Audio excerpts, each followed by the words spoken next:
اتشرفنا بيك حبيبي. قبل كل شيء والله. حبيبي. جاي منين بقى؟ انا من القليوبيه. من العلبية. خدنا حبيبي. مفصلة مين؟ المنصوري، المنصوري. حبيبي. اللي هي اس كي طبعا، شرف ليا. علشان بيشتغلوا بنفس الفينش او الخلوص اللي احنا بنشتغل بيه. ولكن المفصله المنصوري مع الباشمهندس محمد احدد النقطه دي في ايه؟ في ان المفصله دي وظيفتها معانا، صح كده يا باشمهندس؟ ان ما تخليش الضرفه تبقى الضرفه الطبيعي بتاعها المفروض كده، ما تبقاش فيها النيول. ده الوظيفه بتاعتها. الفيديو ده علشان في بعض الناس يا عم محمد بيقول لك هي دي بتديني الخلوص كامل.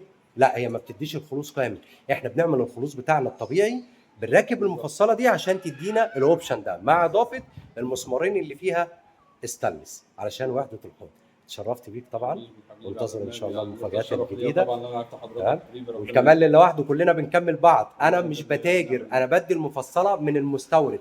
يعني اللي قريب مني يجي ياخد الكرتونه من هنا او الكرتونتين وتفر على حسب الاوردر اللي انت عايزه. ولو انت قريب من المنوفيه خد رقم المستورد وتعامل معاه مباشر، المصلحه واحده. دمتم بخير. حبيبي. سلام عليكم.